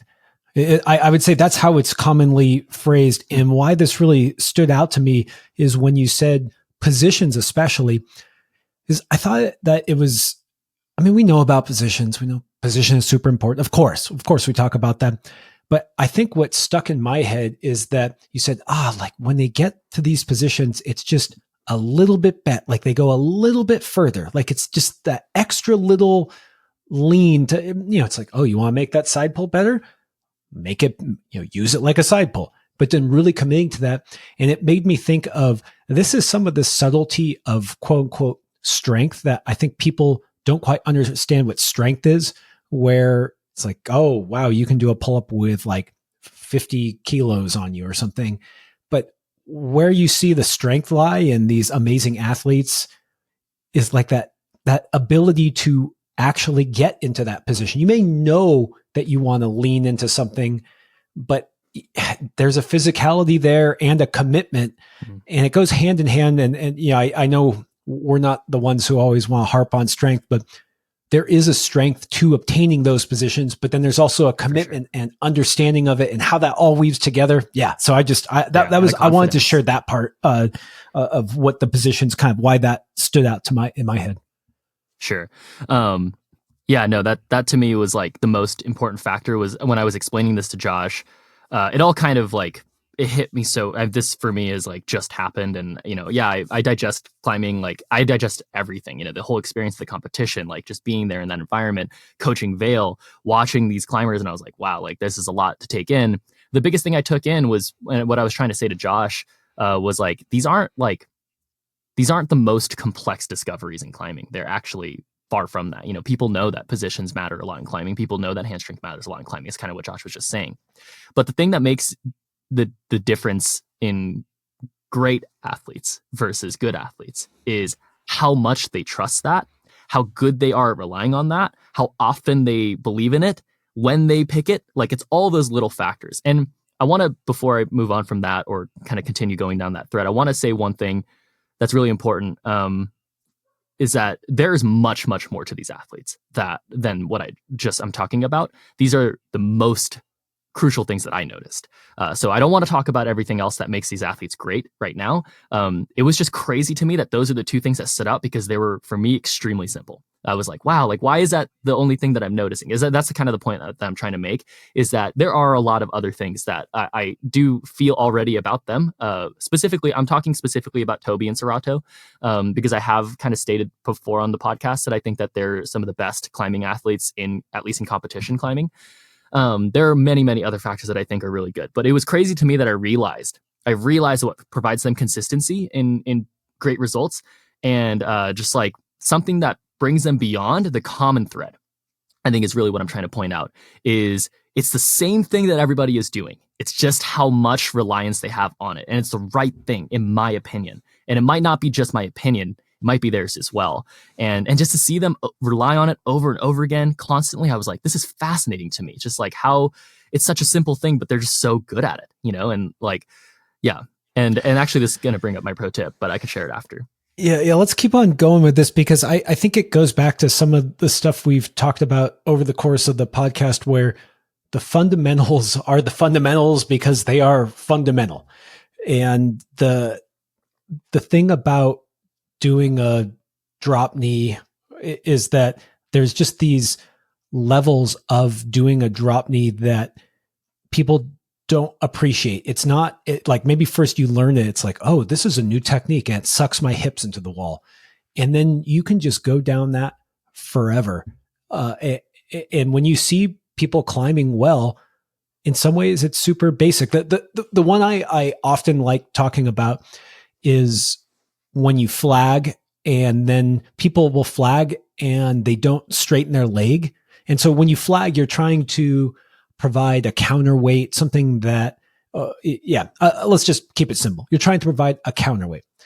And the longer your lever is, the more of a counterweight it will be. So a flag will be more effective when you straighten your leg and point your toe. And so when you see people flag that are really good, they're just flagging, but every little part of it is done to perfection. And what it comes down to is, in some ways, the metric that we should all be looking for. Well, correct me if you think I'm wrong in this, Tim, is using technique that makes the move actually as easy as possible. So rather than being as strong as you can be for the move, you try to make the moves as easy as possible. And it's an infinite exploration, even in some of the most basic things around hanging plumb, finding the right body position. And because climbing is so dynamic and it's just, this is a rabbit hole we could go down forever. But hearing what you said is, it's just like, it's the position that they're doing the position, but to the degree, to a professional degree. Yeah. So go ahead, pick me apart. Almost. I agree. Almost. Yes. If you are trying to get something done and there is a technical aspect to it, what you should be focusing on is wherever you are in your athletic journey, if you are at a place where you understand those techniques and you've worked those fundamentals and you even can define the language of it, you should only be thinking. And if you're before that, you should just be understanding, should be studying, finding as much information as possible, like really looking for fundamentals and, trying to learn them, get a coach. But if you're at that place where you do know techniques and you're good at them, what you should be doing in trying to perform the technique is be thinking about what gets that technique done the best. I wouldn't say the easiest way to do movement. I would say the best way to do the movement, because often what I've learned in my climbing over the course of time is that sometimes the best way to do something is looking for the easiest way in terms of the lowest amount of effort, physical effort output. But sometimes that actually isn't. And we don't have to go down that rabbit hole, but I would just tweak that language to say everything exactly what you said, but the best way to use those mechanics. So I'm curious. I don't have a problem with that pushback. I mean, I just know I'm always right, Tim. So I don't mind when you disagree. Yeah. No, I want to keep on teasing this out because it is important, the language that we use, because we're trying to explore this thing and communicate with each other and understand what's going on there. And I guess what I want to understand with what you mean there is that sometimes when I'm doing the correct technique, something that may look basic, whether it's a drop knee or a heel hook, I have to try unbelievably hard in this way that isn't exactly just pulling strength. I have to like set my body in this position that doesn't quite, I'm not used to it, but I know it's the right technique. And so in some ways it feels harder because it's maybe just, it's an all over body experience where I'm focusing on every little bit and trying to find this position. That's really exhausting, but it's like, I think it's the easiest. It's like the easiest way in the sense of, I don't know if, this is where easy is a tricky word. Okay. Yeah. That's all I got anyway. So go ahead. Mm-hmm. Have you ever, this is a dumb question, but have you ever swung a golf club? Like onto a golf ball, like specifically like, try to, or correctly, like not just for like shits and giggles, but like, more for shits and giggles, but maybe I've tried once or twice, but it's been maybe 20 years. If you, my girlfriend's dad is like he's pretty good at golf, and he's helped me a lot. And I enjoy golf. It's pretty fun. I'm not good at golf. But I've enjoyed a couple of times going to the driving range. And so if you guys golf, you'll know exactly what I'm trying to talk about. If you tried to go a golf swing, you haven't golfed, but a golf swing is quite simple, right? In terms of mechanics, right? Mm-hmm. Just like in terms of face value, you're like, golf swing is super simple. You just swing back and you swing forward, and then you start to notice. And this is for me. Like every time I've done it, I'll have to correct the swing in a million different ways, and the swing will never be consistent. Sometimes I'll miss the ball, and I'll be like, okay, my left arm was supposed to stay straight the whole time. Shit, okay. Swing back. It's like, my hips moved too far back. Oh, my hips went too far forward. It's like, dude, you're just swinging a golf club. You ever shot a basketball, Josh? Yes. Shooting a basketball, quite a simple mechanic, right? You just, and this is the common one when you're taught to shoot a basketball, you throw it and you keep your hand up there in the cookie jar. Why do they tell you to do that? Because they're trying to have you do all of the mechanic properly. Well, going from like a climbing movement to me being very, very complex and many, many factors to like a golf swing being a bit simpler, but like I would say the factors have much more fluctuation to the result if you have even the slightest degree of change. And it's something like a basketball throw, which is like arguably a very, very simple mechanic, but why is Steph Curry so much better than everybody else at shooting the damn basketball, right? And so when you start to understand mechanics in that way, where you're like, well, a simple mechanic can be simple, but the tweaks that I have to make that actually amount to a result that I want to have, man, if you just heel hook just a little bit wrong in height, in the momentum, in no momentum, in where your other foot is, where your hand is, what direction your toe is facing, like what rubber you have on, what friction the hold has. Like if you start to take in all of those factors and then try to perfect simple technique, you'll realize how hard it is to do that. And so when we're talking about Serato and I'm watching him do this gas stone and then he leans left and matches it, I'm talking about him doing that perfectly. I'm talking about watching a golfer swing a golf club and I'm like, wow, like I even might understand how to swing a golf club and I'm like, that guy is damn good at it, and the level at climbing that even I'm at, watching Serato climb, I'm like, holy, like what? Like how did he do that on that position? Like the wall's overhung and that hold is not in cut and these feet are like so bad. And like, how is he doing that? And it's not necessarily shocking to me. I get it. It's just like, well, how does he do it every time at this difficulty, with this insecurity level, with the pressure in the environment here, with the conditions, like all of it, every factor that I can think of, I'm like, wow, how does he do that consistently? And that's why I really bring out these like simple things, Sometimes the beta that I've used on myself, but also to other people, is super trite, but it works. It's actually do the beta that you're trying to do. So you're talking about a gas stone. It's like, oh, I have a gas stone and I'm kind of barn dooring off. Okay, lean into it. It's like, oh, I know, Tim, I was fucking leaning into it. It's like, no, that's all I want you to think about. Like, how can you just, it's a gas stone, you need to lean into it, do everything you can and really commit to that. And then oftentimes that has resolved cruxes for me where I'm doing the beta. I'm like, dude, I'm putting my foot here. It's like, no, I need you to really commit to what you think is that basic mechanic. And it's something that we've talked about where that's helped me, your advice of like, okay, things are getting really complex. Yeah, but what's the one thing, Josh? Like, what's the one thing? Yeah. So, we can keep on going to this, but you said something else about this experience that I think it segues perfectly from this. You said that, I don't know if you can make me bleep this out later if you want me to, but you said that Vail was climbing with Serato or, next to him. And he said to you or to himself, like, oh, wow, like I'm not that far off. Like I'm here next to one of the best in the world and I'm not that far off. And I wanted to, do you see how that's kind of like a segue where you're doing a move and it's basic, but he's doing, and like you get on the move and you're like, I don't know, like I see it. And just, I wanted to tie that in because I think it both shows how obtainable greatness is, but also what it actually means to obtain greatness and how that small divide is an ocean, but also it's there. And also what you talk to Vail, if we can use his name, what you talk to him about to understand, help him grok how that journey might go and what to focus on. Yeah. First of all, I don't mind having Vail's name in there because I actually could just only see that as a compliment. And that's because I'm his coach, because I have control over then what do you do with that ocean of a divide, because for some people it might be, and for some others it might not be. And so I comfortably can say that not everybody, even though everybody has the tools and the opportunities, could have the opportunities, maybe most people could have the same opportunities to the path to greatness. Most people won't get there. Most people who even have that. What I'm trying to say is most people who even have the same opportunities probably won't get there. And there's going to be reasons, and that's kind of what we're talking about. Mm-hmm. Can I clarify something super quick? I think what strikes me so much there is that Vail is really good, amazing up and coming climber.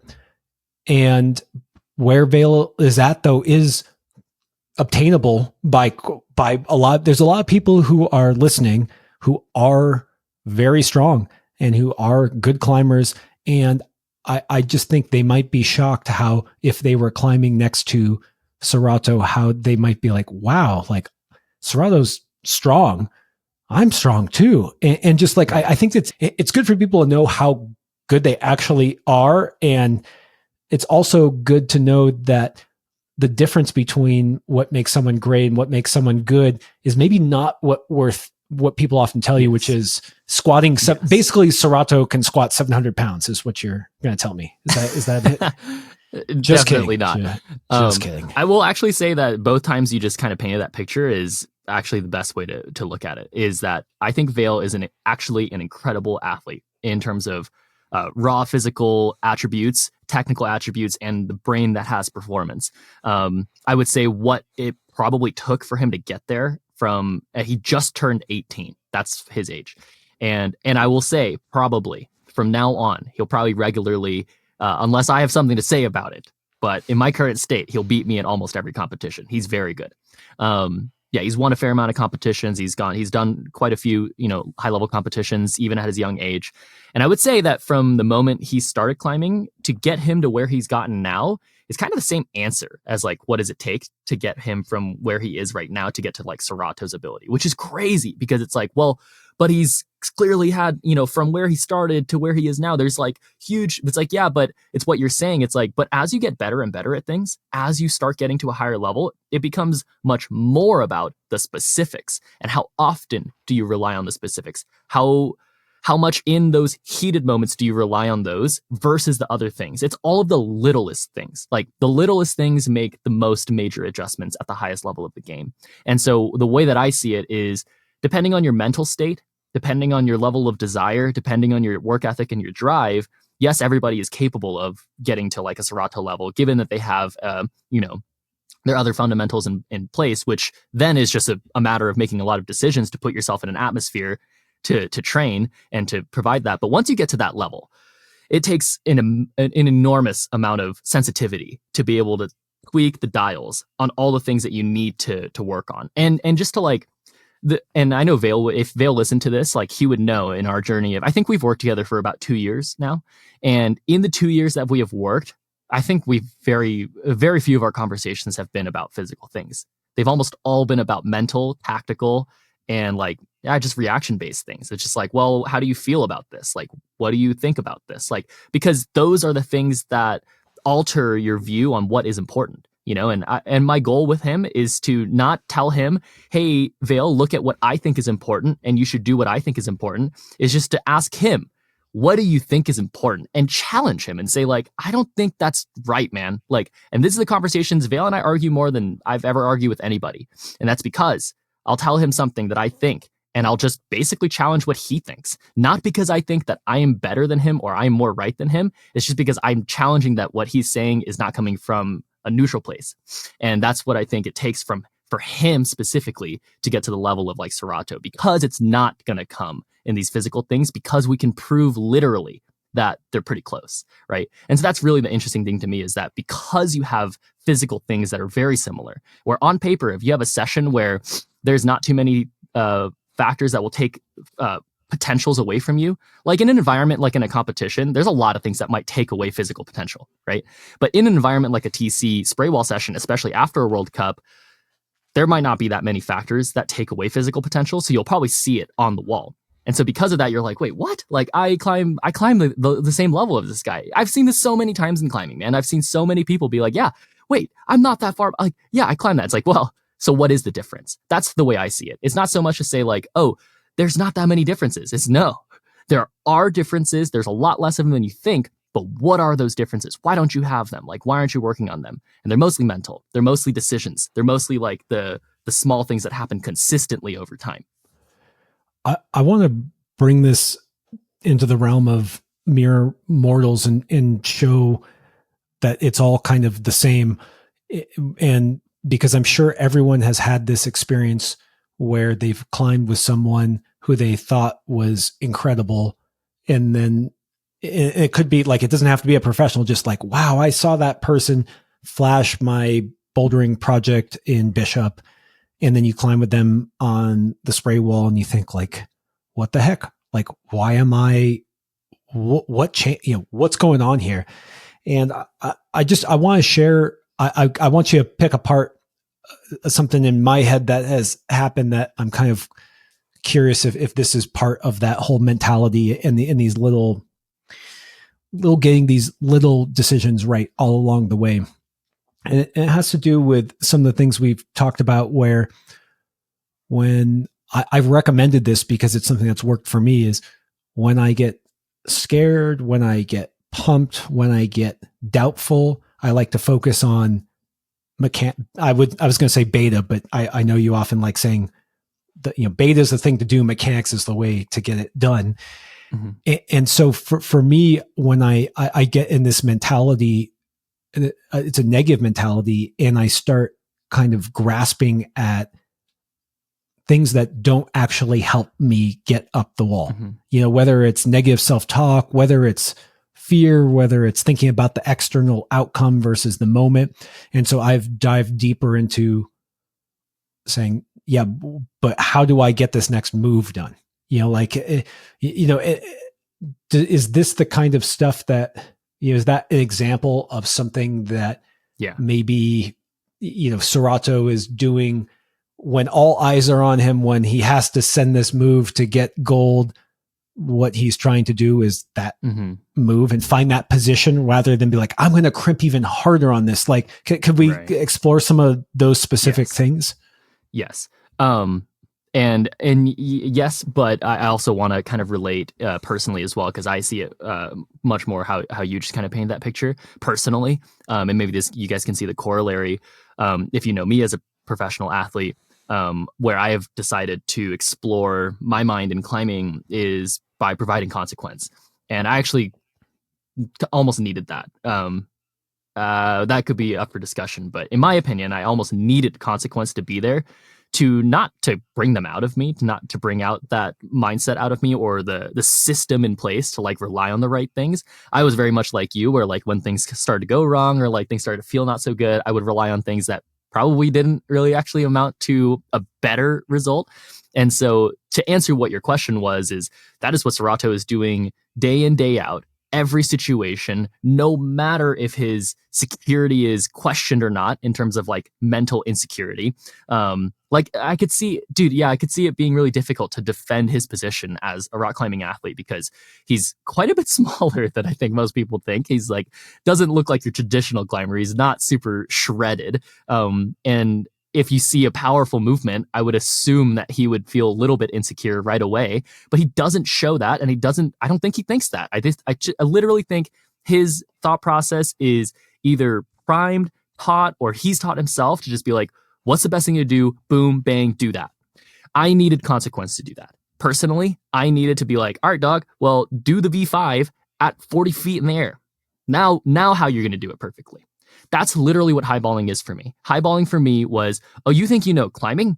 All right, put yourself at the stakes where if you don't do it right, you're not just going to hurt yourself, but you might die. That was required for me to like really think about that process that way. And I think I've had a lot of conversations about like how this highball experience, my entire climbing highball experience has affected me. And it's because like I actually was more interested in that aspect of climbing than the consequence aspect of climbing. I actually did get scared on a lot of the stuff. And I actually did have like, I don't know if regret's the right word, but I wasn't super happy with how much the gravity of the consequences could have been if they happened. But I kind of needed that for us, and maybe you guys can see the corollary there. It's funny because my laughing. Pro tip. Yeah. No, please hold on 1 second because I'm laughing. I'm like, is this going to be Tim's pro tip? Well, you need to work on your mechanics by risking your life. There you go. Like you'll get better mechanics if you put your life on the line. Please do not make that your pro tip. We have impressionable young minds out there. No. Yeah. And hopefully like this doesn't come off in the wrong way, at all. This is just very honest for me. Like I really liked highballing because I was really interested to see what I would do. And to be fair, if my mom is listening or whatever, not that I care about that, but I felt very safe every time I highballed. I felt very comfortable with the amount of testing and the amount of research that I went into, given that mindset, given that approach where I'm like, okay, I'm going to commit myself to this highball. I'm going to acknowledge the consequence. I don't want to die. I don't want to hurt myself. So what does that take? What amount of knowledge, what amount of physical strength, what amount of technique do I need to have in lock? What shoe do I need to have? What condition do I need to have? I asked and answered all those questions to a degree that I was comfortable with. And so I don't have, I don't need to defend that to somebody, because that's how I approached it. And I would urge you, if you want to go in that path, to at least have those prerequisites, because that will make you, at least to a degree that you can control, safe. My pro tip actually is remember that your heroes are human. It's funny because it's what you were just saying. Remember that your heroes are human, and don't dismiss them as human or not just because of the gifts or the talent that you see. And it's kind of what we're talking about with Serato. Is hopefully I've done a good job in saying both things. That I think Serato is sensei, man. Like, I think he, for me, is someone I look up to. He's someone that I see as absolutely incredible. And for the sake of Serato, like Jakob and Toby and those guys, like, I would love to climb with them, and I would love to push myself as an athlete to like one day maybe beat them in competition. That would be awesome. But at the same time, I do look up to them. They're incredible rock climbers. They're some of the best that I've ever seen in person. And on the other side of that, they're just doing really important, simple things consistently every time. And it's not to say that that just makes them basic. It just means that everybody else isn't doing that. That's the way that I see it. And so if you see your hero and you're like, I don't know, I just will never be that guy. Like, I'll just never be that girl. I'll never be that person. Like, that just seems highly unlikely. It's like, well, check your logic. Like, maybe you have no idea what even got them there, like what keeps them there, and like what makes them consistently getting better. And if you try to do that too, who knows? They're just human.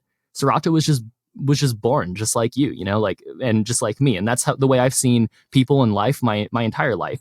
And because of that, I didn't want to pick up any arrogance necessarily. I just want to ask questions to be like, well, what got somebody there? And I think that's sometimes where people go maybe too hard in that direction, where it's just like, oh, people are just human. Like, I could be the GOAT too. It's like, no. You need to do the right work to be that GOAT.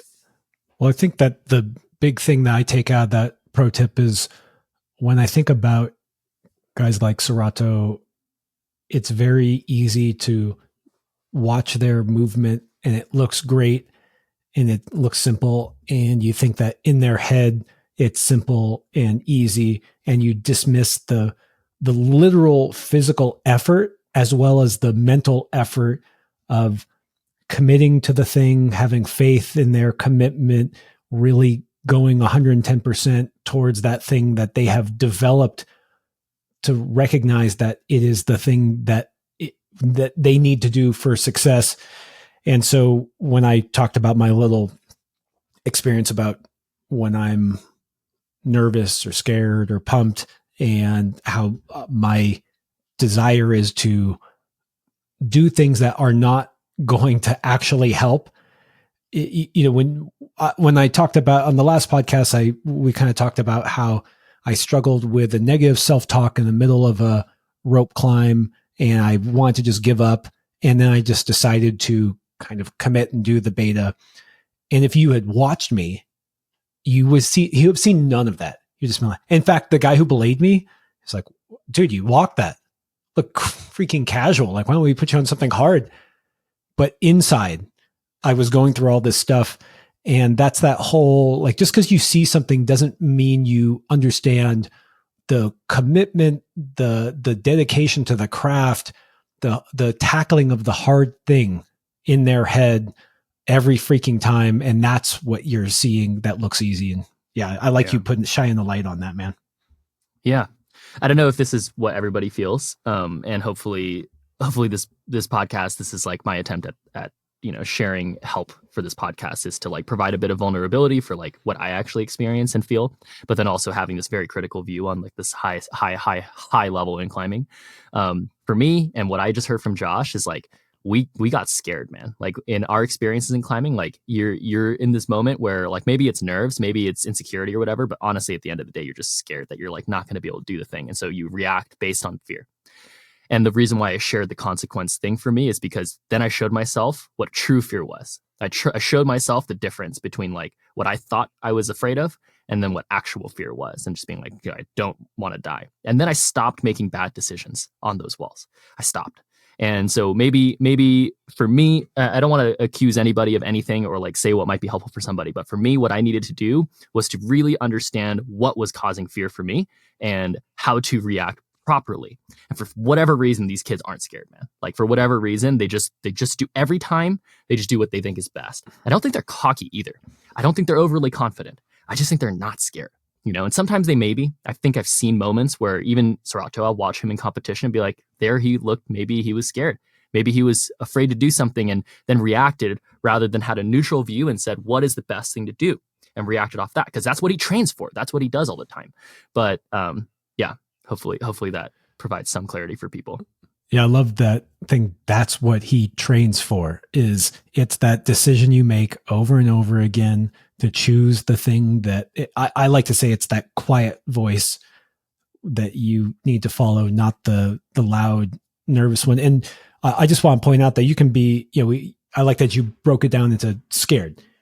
And you can be scared for a whole bunch of reasons or uncomfortable. And so when we were climbing and we were doing a video, Tim, I think like, oh, I'm getting recorded right now. How do I look while climbing? I'm the first one on this climb. I thanks, Doc. I need to flash it. Or Tim just flashed this, I need to flash it too. And then it was helpful for me to sit down and say, I'm just going to climb right now. Okay, where do I need to put my foot? And it sounds, I got a message from someone on Instagram, actually, Tim, saying that this stuff we're talking about really, really helped him. And that it was almost thought it was kind of ridiculous because it's so obvious. It's like, oh, focus on the climbing. And there's more to that. We just unpacked what focusing on the climbing means. That's a pretty general statement, but it's not obvious. And on top of that, it's not a given, and it's something that needs to be practiced day in and day out, so that when Serato is potentially on the last couple of moves to secure a gold medal in the Olympics, the biggest stage of anyone's career, that it's the same decision he's been making for the last decade. Yeah. I have one piece of practical advice given this conversation, because I'm sure, I would feel very excited. I feel actually very excited even just right now after having this conversation to like go to the gym or something. But if this, hopefully this empowered you guys to believe in yourselves a little bit more, but it's a complicated journey to improve and to progress. But my practical piece of advice would be the easiest way for this stuff to happen, in my opinion, with hopefully the knowledge and the wisdom that Josh and I have shared will guide you towards like making better decisions, like better, technical or physical decisions. But beyond that, something that will help a lot, and that's something that helps me a lot, and something I actually have learned from Michaela, my girlfriend, is have fun, man. Like if you're not having fun, and I really mean this, like if you're really not having fun, you're gonna get too critical. You're gonna get scared. You're gonna react to these things. That for me is something that's a given. And there's a lot of ways to trick your environment into forcing you to have fun. You can have fun in the try hard. You can have fun in these insecure moments. You can have fun in those ways. You can have fun. That's why Josh and I have shared so many pro tips about like climb with your friends, like climb in this way, like talk about this stuff. It's actually because like when Josh and I climbed together, it was just pure fun. And yeah, there was a lot of heat. There was a lot of pressure. There was a lot of things that were going on. But man, like the reason why it was just such a good experience for both of us, I think it was because we were just having so much fun. And I walked away from that session mostly just seeing like all the things that I wanted to get better at, things, I just felt a lot of desire to improve. And I think it was because I had a lot of fun. And so hopefully you guys can just go and have some fun and try hard. That was fun. That was a blast of a session. I'm going to thank you for pro tip number 2, Tim. I'm going to do pro tip number 2 that is almost like the opposite. I'm sure I could argue how these are connected and weave together. But as we were talking about this way to make the right decision, or this necessity to make the right decisions when things are scary, hard. We say scary, but clearly that's not just means your life is on the line. You could be being watched by your gym crush. I don't know, whatever the case may be. But I realized, Tim, that the assumption we're making is that people are getting outside their comfort zone. And if you never are feeling like you're scared or you're on a hold that you're not comfortable with, then you don't even know what we're talking about. And that's a prerequisite. Is I find that stuff fun, and maybe you can build that into your practice of fun. Is make sure that you don't like rope climbing. Like, well, maybe that's the best place for you to practice that self-talk we just mentioned. So yeah, make sure that you have those moments where you're scared. It doesn't have to be literally physically dangerous, although boys, that work like a charm. But yeah, anyway, so that's my pro tip. No, I like it. I like it a lot. No, that's actually super effective. Get out of your comfort zones, guys. Be gentle to yourselves, but try really hard, and then have fun. And hopefully you guys progress. And if you don't, join the classroom. Join the classroom if you are progressing, because we just keep that ball rolling. It's where you can ask these questions, and we're giving some basic framework. It's very easy to say, when you're uncomfortable, make the decision to climb better. But that's a very abstracted principle, and I think it's more useful.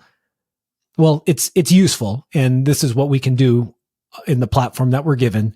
But it's why oftentimes when I talk to you, Tim, I ask the question, hey, Tim, I was in the middle of a climb and I started telling myself, I'm too pumped. There's no way I can do this.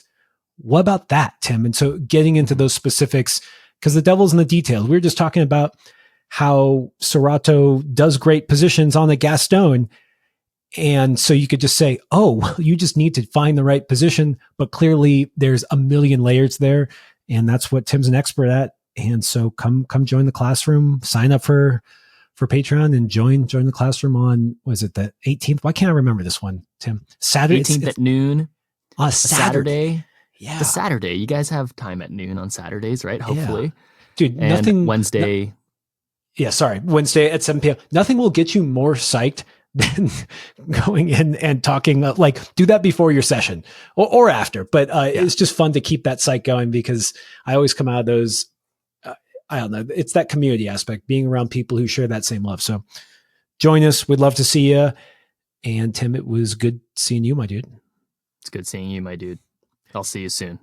All right. Next time, man. Take care. Take care. Thanks for tuning in. If you'd like even more content, go to patreon.com/testpiece. And while you're at it, share this podcast with someone you know who would love it. And please leave us a review or rating at wherever you get your podcasts. We've also got tons of great content on YouTube and Instagram, so don't forget to like and subscribe there. Okay, see you next week.